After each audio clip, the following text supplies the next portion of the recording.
আসসালামু আলাইকুম। Simple learning এর পক্ষ থেকে আপনাদের সবাইকে স্বাগতম। আজকের ক্লাসটি হবে ইংরেজি গ্রামারের আরেকটি অন্যতম গুরুত্বপূর্ণ টপিক পার্টস অফ স্পিচ নিয়ে। তো চলুন আর দেরি না করে আমাদের ক্লাসটি শুরু করা যাক। পার্টস অফ স্পিচ শব্দের শ্রেণীবিভাগ। সবার প্রথমে যে প্রশ্নটি আসে সেটি হচ্ছে what is parts of speech? Parts of speech কাকে বলে?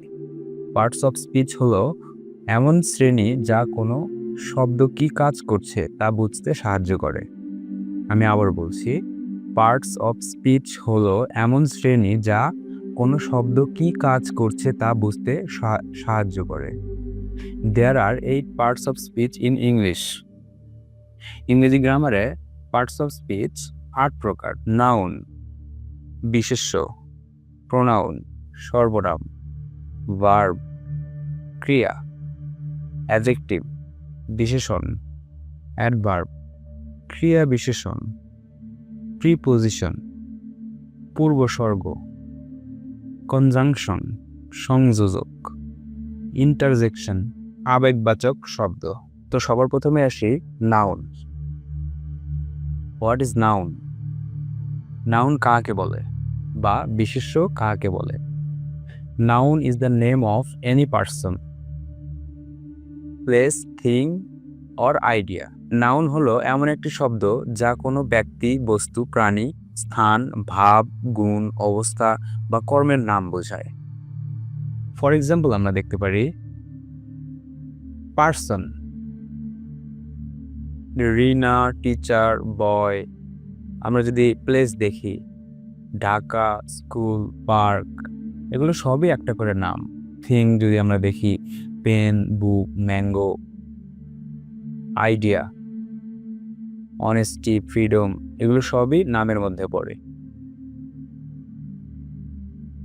ওকে, টাইপস অফ নাউন। নাউন কত প্রকার? নাউন প্রধানত 5 প্রকার। সেগুলো হচ্ছে প্রপার নাউন, ব্যক্তিবাচক বিশেষ্য, কমন নাউন, জাতিবাচক বিশেষ্য, কালেকটিভ নাউন, সমষ্টিবাচক বিশেষ্য, অ্যাবস্ট্রাক্ট নাউন, ভাববাচক বিশেষ্য, ম্যাটেরিয়াল নাউন, বস্তুবাচক বিশেষ্য। তো এবার দেখবো আমরা proper noun.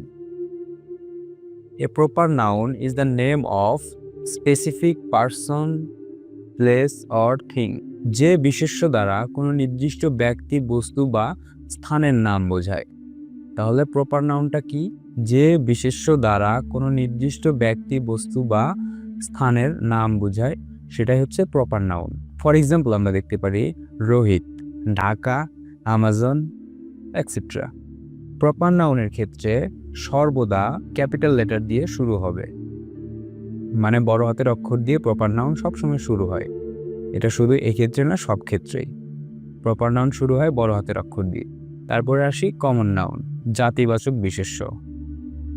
A common noun is the general name of a person, place or thing.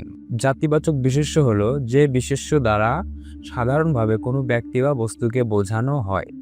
যে বিশেষ্য দ্বারা সাধারণভাবে কোনো ব্যক্তি বা বস্তুকে বোঝানো হয় সেটা হচ্ছে কমন নাউন বা জাতিবাচক বিশেষ্য। ফর এক্সাম্পল আমরা দেখতে পারি বয়, সিটি, রিভার। এবার আসি কালেকটিভ নাউন, সমষ্টিবাচক বিশেষ্য।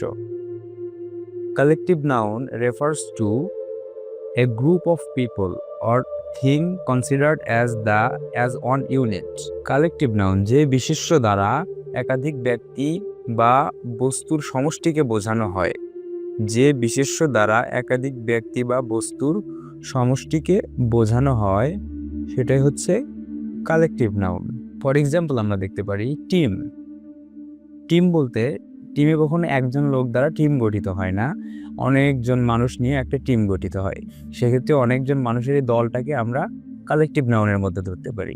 শ্রেণী, শ্রেণীতে কখনো একজন স্টুডেন্ট থাকে না, শ্রেণীতে অনেকগুলো স্টুডেন্টই থাকে, যার জন্য এটাকে আমরা অনেকজন স্টুডেন্টকে আমরা একত্রে দল হিসেবে দেখতে পারি। তারপর আর্মি, সেনাবাহিনী।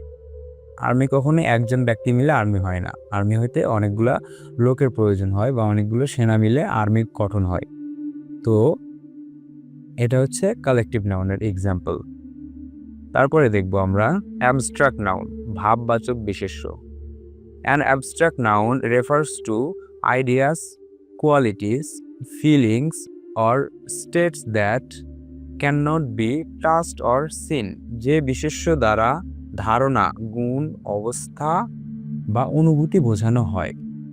যে বিশেষ্য দ্বারা ধারণা, গুণ, অবস্থা বা অনুভূতি বোঝানো হয় তাকে অ্যাবস্ট্রাক্ট নাউন বলে বা ভাববাচক বিশেষ্য বলে। For example, honesty, love, anger, সততা, ভালোবাসা, রাগ। মানে যে নামগুলো দ্বারা ভাব প্রকাশ পায় তাকে ভাববাচক বিশেষ্য বা ভাববাচক অ্যাবস্ট্রাক্ট নাউন বলা হয়। তারপরে দেখি আমরা material noun. Material noun is a word for a substance or material, যে বিশেষ্য দ্বারা কোনো পদার্থ বা উপাদান বোঝানো হয় তাকে ম্যাটেরিয়াল নাউন বা বস্তুবাচক বিশেষ্য বলে। ফর এক্সাম্পল আমরা দেখতে পারি গোল্ড, ওয়াটার, উড, সোনা, পানি, কাঠ। এগুলো হচ্ছে ম্যাটেরিয়াল। সোজা কথা, কোনো বস্তুকে যখন কোনো নামের মধ্যে ফালানো হয় বা নামের মধ্যে ধরা হয় তবে সেটা ম্যাটেরিয়াল নাউন হয়ে যায়। ওকে, তারপর দেখব এই নামগুলা বাক্যে কিভাবে ব্যবহার হয়। The boy is reading a বুক। এখানে দ্য বয় একটা নাম, বুক আর একটা নাম। তারপর Dhaka is a big city. Dhaka একটা নাম, সিটি আর একটা নাম। Honesty is the best policy. Honesty একটা নাম, পলিসি আর একটা নাম। নাউন জানার ক্ষেত্রে আমাদের আরেকটা গুরুত্বপূর্ণ জিনিস আছে, সেটা হচ্ছে নাম্বার বা যেটাকে আমরা বলি বচন। নাম্বার এই জন্যই জানা প্রয়োজন যে নামটা বা নাউনটা সিঙ্গুলার ফর্মে আছে নাকি প্লুরাল ফর্মে আছে, এক বচনে আছে নাকি বহু বচনে আছে, এটা জানার জন্য আমাদের নাম্বার জানতে হবে। নাম্বার বা বচন সাধারণত দুই প্রকার, singular number, plural number. Singular number হলো ওয়ান পারসন অর থিং, মানে একজন ব্যক্তি বা কোনো বস্তুকে সিঙ্গুলার নাম্বার বলা হয়। আর প্লুরাল নাম্বার হচ্ছে মোর দ্যান ওয়ান, একের অধিক যখনই হবে তখন সেটা হয় plural number, like cats, trees. তারপরে আসে নাউন জেন্ডার। জেন্ডার বা লিঙ্গ চার প্রকার: masculine gender, feminine gender, common gender, neutral gender. এতক্ষণ মনোযোগ দিয়ে ভিডিওটি দেখার জন্য ধন্যবাদ।